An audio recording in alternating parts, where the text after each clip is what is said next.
যোৰহাটত বিজেপিৰ বিজয় উৎসৱ।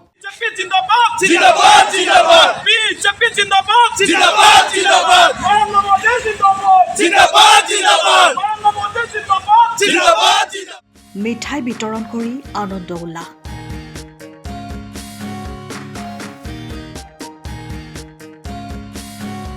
কালি ঘোষিত হোৱা ৰাভা হাছং স্বায়ত্তশাসিত পৰিষদৰ সাধাৰণ নিৰ্বাচনত মিত্ৰজোঁটৰ প্ৰাৰ্থীসকল বিপুল ভোটৰ ব্যৱধানত জয়ী হোৱাৰ বাবেই আজি এক উৎসৱমুখৰ পৰিৱেশ সৃষ্টি হয় যোৰহাটত।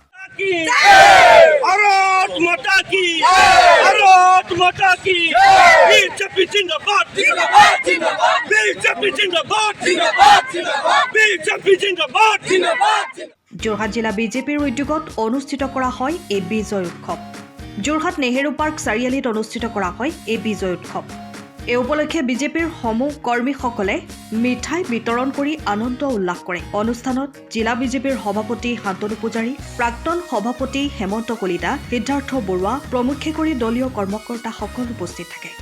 কাৰ্যসূচীত অংশগ্ৰহণ কৰি জিলা বিজেপিৰ সভাপতি শান্তনু পূজাৰীয়ে কয় যে এই জয় ৰাইজৰ জয়। ৰাইজৰ বিজেপি দলৰ প্ৰতি আস্থা বৃদ্ধি পাইছে দিনক দিনে আৰু এই জয়ে অনাগত দিনত ৰাজ্যত বিজেপি দলক অধিক শক্তিশালী কৰি তুলিব আৰু পঞ্চায়ত নিৰ্বাচনৰ বাবে বিজেপি দলে সম্পূৰ্ণ সাজু বুলি উল্লেখ কৰে শান্তনু পূজাৰীয়ে।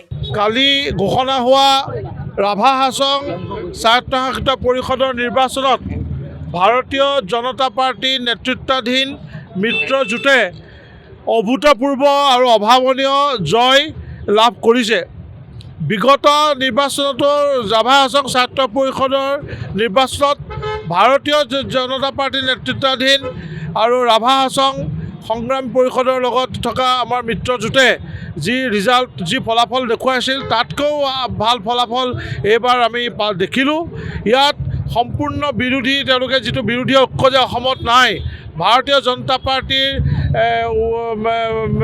ওপৰত যে ৰাইজৰ সম্পূৰ্ণ আস্থা আছে, বিশ্বাস আছে, বিৰোধীক যে ৰাইজে আস্থাত নলয়, বিশ্বাসত নলয়, সেই কথা এই ৰাভা হাছং স্বায়ত্ত পৰিষদৰ নিৰ্বাচনে প্ৰতীয়মান কৰিলে।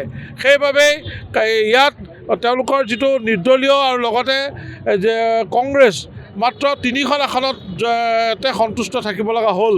কংগ্ৰেছে 1খন আসন লাভ কৰিছে আৰু নিৰ্দলীয় প্ৰাৰ্থীয়ে 2খন আসনত লাভ কৰিছে। বাকী সকলো আসনত ভাৰতীয় জনতা পাৰ্টীৰ আমাৰ যিসকল প্ৰাৰ্থী আছিলে তেওঁলোকেতো সম্পূৰ্ণ আমি যিমান প্ৰাৰ্থী দিছিলোঁ সকলোৱে জয়লাভ কৰিছে। বাকী আমাৰ মিত্ৰজোঁটৰ 3খনত অকণমান আমাৰ কম পালে ভোট, সেইকাৰণে নিৰ্দলীয় আৰু এগৰাকী কংগ্ৰেছ প্ৰাৰ্থী জিকিছে। কিন্তু ইয়াৰ যিটো ৰিজাল্ট, ইয়াৰ যিটো ফলাফল সেয়া সম্পূৰ্ণভাৱে আশাব্যঞ্জক। ই আমাৰ কৰ্মীসকলৰ মনোবল বৃদ্ধি কৰিছে আৰু এই কথাই ভাৰতীয় জনতা পাৰ্টীৰ নেতৃত্বত যে সুশাসন সমগ্ৰ দেশত অসমত অব্যাহত আছে সেই কথা আকৌ এবাৰ প্ৰতীয়মান কৰিছে। স্বায়ত্তশাসন পৰিষদে বহুত নিৰ্বাচিত কৰে ভৱিষ্যতৰ দিনৰ কথা কি ক'ব? অনাগত দিনত যিখিনি ইলেকশ্যন হ'ব, অনাগত দিনত যে নিৰ্বাচন, আমাৰ পঞ্চায়ত নিৰ্বাচনত যে আমাৰ ভাল হ'ব ৰিজাল্ট, পঞ্চায়ত নিৰ্বাচনত যে ভাৰতীয় জনতা পাৰ্টীৰ নেতৃত্বাধীন মিত্ৰজোঁটে সম্পূৰ্ণ বহুমত লাভ কৰিব, পূৰ্ণ বহুমত, সেই কথা এতিয়া এই নিৰ্বাচনে ইতিমধ্যে এই কথাটো দেখুৱাই দিছে, প্ৰমাণ কৰিছে। কাৰণ অনাগত সময়ত বেলেগৰ ওপৰত ৰাইজৰ বিশ্বাস নাই। অসমৰ ৰাইজক ডক্টৰ হিমন্ত বিশ্ব শৰ্মাৰ নেতৃত্বাধীন চৰকাৰখনে যিখিনি দিছে, যি তেওঁলোকক আশা দিছে, সেই আশাই সকলোৰে বাকী সকলো বিৰোধী ঐক্য তথাকথিত সেয়া সম্পূৰ্ণভাৱে নস্যাৎ কৰি দিছে। কাৰণ অসমৰ ৰাইজৰ জীৱন ধাৰণৰ মান আজি সমগ্ৰ দেশৰ দুখীয়া মানুহৰ লগতে অসমৰ যিসকল দৰিদ্ৰ সীমাৰেখাৰ তলৰ লোকৰ যিটো জীৱন ধাৰণৰ মানদণ্ড সেয়া উন্নত হৈছে।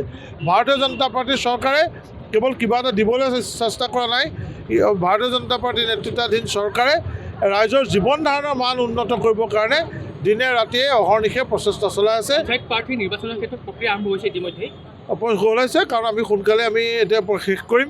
আমি মিত্ৰতাসহ নিৰ্বাচন যোৰহাট জিলাতো অসমৰ অন্যান্য জিলাৰ লগতে খেলিম আৰু বাকী সকলো প্ৰক্ৰিয়া চলি আছে। আমাৰ ৰাইজ এতিয়া সম্পূৰ্ণভাৱে ফিল্ডত আছে আৰু 11 তাৰিখে আমাৰ মনোনয়ন পত্ৰ দাখিলৰ শেষ দিন আছে। গতিকে তেতিয়ালৈকে সকলো ছবি আমাৰ ইয়াত স্পষ্ট হ'ব। সময়ৰ খবৰ সময়ত পাবলৈ ফ'ল' কৰক টাইম অফ আছাম।